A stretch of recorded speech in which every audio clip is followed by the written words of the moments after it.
তার প্রকৃত কারণটা কি আপনারা কম বেশি সবাই অবগত আছেন যে আমাদের এই ফেক এসটি সার্টিফিকেট নিয়ে সর্বোপরি সর্বাগ্রে যারা বিশেষ করে পথ প্রদর্শক হয়ে গেছে আদিবাসী সাঁওতাল সমাজে, সেই পশ্চিমবঙ্গ আদিবাসী কল্যাণ সমিতিকে বিশম আদিবাসী গাঁওতার পক্ষ থেকে ফুল জোহার জানাই যে তারা এমন একখানা জিনিস নিয়ে আজকে লড়াই করছে যে লড়াইটা সম্ভবত অন্যান্য যেসব সংগঠন শুধুমাত্র নিজেদের যে পারিপার্শ্বিক প্রতিক্রিয়া তার মধ্যে না থেকে সেই সমস্ত সংগঠন শুধুমাত্র কিছু ব্যতিক্রমী কাজে ব্যস্ত থেকে আজকে নিজের জাতি নিজের সমাজের নিয়ে যে সমস্ত সংগঠন লড়াই করছেন তাদেরকে আমরা আন্তরিকভাবে ধন্যবাদ জানাই।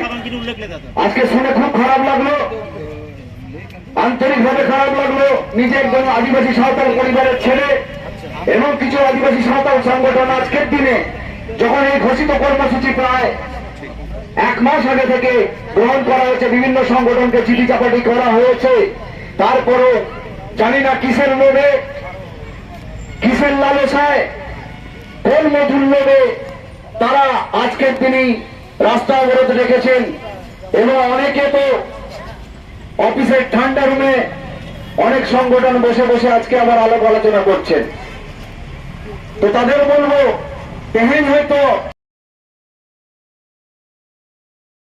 যে जहां को एक एसटी दिक्कत को लड़ाई करा उनको साथे बाबन ताहेना बांग ताहे का निजरा जहां पकेट भीतर ना कमी भरा कोना करबन संग्राम का তারা আপনারাও সম্বোধন হয়ে যান, আপনারাও সাবধান হয়ে যান যে আগামী দিনে আপনার পরিবারের কেউ যখন এই প্রকৃত এসটি হয়েও নিজের যে জায়গাটা সেই জায়গাটায় যখন পড়াশোনার কোনো অধিকার পাবে না, তখন কিন্তু আপনি মনে করে থাকবেন যে যাহা হইল সারা পশ্চিমবঙ্গের না যাহা কিনা ইউনিভার্সিটিরে ডেপুটেশন কর্মসূচি হয় না, ওরা হইল আনন্দ ডাহারে মেসের কথা, ওরা হইল ওরা ভিতরে দু কত মিটিং দেওয়া ওনার না জবাব দিয়ে কিন্তু সেদিন আপনাদের করতে হবে। আমরা বিশম আদিবাসী গাঁওতার বলে নয়, আজকে আমি কোন সংগঠনের পক্ষ থেকে এখানে এসে উপস্থিত হইনি। তেহেনি শান্তা হুইকতে আমার শান্তা রাখন যাহা হক ওই তরিক যাহাই কো ছিল তোমরা ছেড়ে যে তোমরা ওনা জায়গা খন নড়ি হে কালামিটা শান্তা হক হুইকতে আপনাদের ভাবতে অবাক লাগে। কিছুদিন ধরে আমরা যেখানে একটা ভাষা একখানা ইউনিভার্সিটিতে একটা কলেজে চালু করার জন্য আমরা আন্দোলন করছিলাম, সমস্ত আদিবাসী সংগঠনকে পেয়েছি। কোন সংগঠন 1 মিনিট সময় দিয়েছেন, কোন সংগঠন 1 দিন সময় দিয়েছেন, কোন সংগঠন 1 সেকেন্ড সময় দিয়েছেন, তাদের আমরা সারা পশ্চিমবঙ্গে যেখানে এই আমাদের এসটি সার্টিফিকেট নিয়ে লড়াই হচ্ছে, যারা আমাদের প্রকৃত এসটি তাদেরকে অন্যায় ভাবে সেইখান থেকে বার করে দিয়ে তাদেরকে তাদের ভবিষ্যৎটা নষ্ট করে দেবার কাটছে বা চক্রান্ত চলছে, তা আমরা খুব ভালো করে বুঝতে পারছি। আমরা এমন একটা দেশে বাস করি যেখানে আমাদের এসটি সার্টিফিকেট দিয়ে আমাদের জাতটাকে চেনানো হয়, অথচ আমরা গর্ব করে বলি we are the original people of this country. আমরা এই দেশের আদিম মানুষ, যেখানে আমাদের কোনো রকম পরিচয়পত্র লাগে না, শুধুমাত্র আমাদের একটা শিডিউলে নিয়ে এসে আমাদের ট্রাইব করে দেওয়া হয়েছে। আমরা উপজাতি, এটা চালাকি হচ্ছে। এখানে প্রত্যেকটা সরকারি পদক্ষেপ যদি এই আদিবাসীদের বিপক্ষে যায়, আমরা কিন্তু কাউকে কোনোভাবে ছেড়ে কথা বলবো না। আমরা দেখছি সেন্ট্রাল গভর্নমেন্ট ডাইরেক্ট নিজে কিছু বলতে পারছেন না, সুপ্রিম কোর্টকে লাগিয়ে দিয়েছেন যাও আদিবাসীদের শেষ করে দাও। আর কিছু কিছু সরকার মুখে না বললে তাদের যেই ভোটের সময় ম্যানিফেস্টো বেরোয় সেই ম্যানিফেস্টোতে পরিষ্কার করে বলে যাওয়া যাচ্ছে যে তারা কাজের সঙ্গে আছে। এখানে নাম আমি বলে দিতে পারি, কিছুটা দায়বদ্ধতা আছে বলে নাম বলতে পারছি না। সেই সমস্ত রাজনৈতিক সংগঠন তারা মনে করে এদেরকে আমরা দুটো বাদ্যযন্ত্র দিয়ে দেবো, দুটো ফুটবল দিয়ে দেবো, দুটো জার্সি দিয়ে দেবো, তাদের এদের নৈতিক অধিকার পেয়ে যাবে।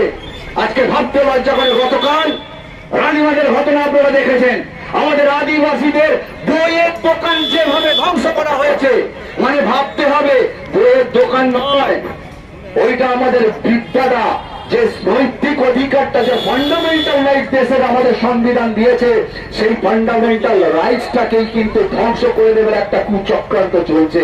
আজকে যে সমস্ত সংগঠন এখানে যারা মানুষ উপস্থিত হয়েছেন, আজকে হতে পারে আমরা প্রত্যেকটা ইউনিভার্সিটিতে আজকে ডেপুটেশন চলছে, অনেকেই ভাবতে পারে, অনেকে ইন্টেলিজেন্সের লোককে ভাবতে লোক এসছে, দাদা মাত্র 50টাই লোক হোক আর 100টাই লোক হোক, এই আদিবাসী সেন্টিমেন্টকে নিয়ে যারা খেলা করার চিন্তা ভাবনা করছেন, আগামী দিনে আপনি একটু নিজে রেডি থাকুন। আপনি যে পথটায় বসে, যে জায়গাটায় বসে শেখ শাহ হোসেন বা চ্যাটার্জি ব্যানার্জি বন্দ্যোপাধ্যায় হয়েও এসটি নিয়ে আমি পার্সাল বাবুকে ধন্যবাদ জানাবো ব্যক্তিগতভাবে। গতকাল না পরশু দিনে উনি একটা পোস্ট করেছিলেন আমাদের ফেসবুকে, পরিষ্কার করে উনি দিয়ে দিয়েছেন কারা কারা কোথায় কোথায় কোন জায়গায় আমাদের এসটি সার্টিফিকেট নিয়ে আমাদের যে ন্যায্য জায়গায়, সেই ন্যায্য জায়গাগুলো কি করে দখল করে বসে আছে। আমি তো বলবো ইন্টেলিজেন্সের লোকেদের, যারা আজকে বিভিন্ন ধরনের পোস্টের জন্য বাড়ি থেকে তুলে তুলে নিয়ে চলে যাচ্ছেন, লালবাজারে গিয়ে জিজ্ঞাসা করছেন, আরে অ্যাটলিস্ট কিছু পারেন না পারেন, পার্সেল বাবু তো পোস্ট করেছে, আমি নাম তো বলছি, মিডিয়ার সামনে বলছি, পার্সেল বাবুকে তুলে নিয়ে যান না লালবাজারে, নিয়ে গিয়ে জিজ্ঞাসা করুন কোন লোকগুলো যারা ফেক এসটি, তারা এসটি হয়ে কিভাবে সেই সমস্ত জায়গায় পড়াশোনা করছে, ডাক্তার থেকে শুরু করে সমাজের গণমাতায়। আজকে আদিবাসী ডাক্তার হলেও ইঞ্জেকশন নিতে পারে না, হাসদা মাড্ডি সরেন হলে তাদেরকে থেকে ইঞ্জেকশন নিতে যায় না। আরে আপনারা যারা এখানে ব্যানার্জি চ্যাটার্জি যারা হয়ে খান হয়ে খাতুন হয়ে যারা এসটি সার্টিফিকেট নিয়ে ডাক্তারি করছেন, আপনারা যে আগামী দিনে কি করবেন তাদেরকে খুব ভালো করে আমাদের জানা আছে। আজকে যারা নিজেদের সমাজকে কেটে ফেলছে, একটা জাতির জাতি চুরি করে নিচ্ছে, আগামী দিনে যে আপনি কারো প্রাণ চুরি করবেন না তারকে গ্যারেন্টি দিয়ে রেখেছে মশাই। আজকে আমরা গর্ববোধ করে বলতে পারি, আজকে বিষম আদিবাসী গাঁওটা নয়, আজকে কোন সংগঠন নয়, আজকে আমরা সম্মিলিত আদিবাসী মানুষ এখানে একসাথে এসে উপস্থিত হয়েছি। আমরা কারো কোনো জিনিস কোনোদিন চুরি করিনি না চুরি করব। আপনারা মোটাই আমাদের তো নিজের জাতটা পর্যন্ত চুরি করে নিচ্ছেন, ধিক্কার জানাই আপনাদের। বেশি কথা বলবো না, এখানে প্রচুর মানুষ আছেন, আমার থেকে অনেক শিক্ষিত মানুষ আছেন, আরো সুন্দর কথা বলবেন, আরো ন্যায্য কথা বলবেন। তবে এইটুকুই বলি, আদিবাসীদের সাথে ইতিহাস কিন্তু একদম পরিষ্কার করে লেখা আছে। যারাই আদিবাসীদের সাথে মতলববাজি করেছে, যারা এই আদিবাসীকে বিপদে করার পরিচালনা করেছে, তারা কিন্তু আগামী দিনে সেই বাবা তিলকা মাঝি যেভাবে ব্রিটিশদের সাথে লড়াই করে আদিবাসীদের প্রথম জায়গাটা তৈরি করেছিলেন, এই জায়গা থেকে আমরা বলে দিই, আজকে এইটা একটা ল্যান্ডমার্ক হয়ে থাকলো সারা পশ্চিম বাংলায়। এই যে আমাদের কাজী নজরুল ইসলাম ইউনিভার্সিটি, আজকে সারা পশ্চিম বাংলায় সমগ্র ইউনিভার্সিটিতে আজকে যেভাবে ডেপুটেশন দেওয়া হচ্ছে, আগামী দিন কিন্তু আমাদের প্রাণ কেন্দ্র কলকাতাতেও কিন্তু বাদ থাকবে না। যেদিন নিজেদের জাত বাঁচানোর জন্য সমগ্র আদিবাসীরা হাজারে হাজারে লক্ষে লক্ষে আপনাদের জায়গা বন্ধ করে দেবে, সেদিন আপনারা বুঝবেন এই আদিবাসী এখানকার আদিম অধিবাসী না পড়াশোনায়, না খেলাধুলায়, না সমাজ ব্যবস্থায়। আমরা সচেতন সুনাগরিক, আমরা কোনো হিংসক কথাবার্তা বলবো না, শুধু এইটুকুই বলবো, যে সমস্ত মানুষ জেনে বা অজান্তে আমাদের জাতি নিয়ে ছিনিমিনি খেলার চেষ্টা করছেন, আগামী দিনে আপনারা সাবধান। আপনাদের কোটের মাথায় আপনাদের তুলতেই হবে। যে পদক্ষেপ আজকে পশ্চিমবঙ্গ আদিবাসী কল্যাণ সমিতি নিয়েছে, সেই এক রাস্তায় সমগ্র মানুষকে চলতে হবে, সমগ্র আদিবাসী সমাজকে চলতে হবে, তবে নিজের সমাজ বাঁচবে, নিজের জাতি বাঁচবে, নিজের সংবিধান বাঁচবে। সানামকে আর মিথ্যা হুল জোহার নলে সেটা রাখান সায় সায় আপনের বয়াক মিশি কথা রাখো বাবা থেকে সানাম। আগামী দিনে আন্দোলন চালা বিষম আদিবাসী গাঁওটা সব সময় যত হওয়ার সামনে থাকে কেনায়, আগামী দিনে ওঠায় নেয় সানামকে হুল জোহার। 14 पर गए 5-6 लाइव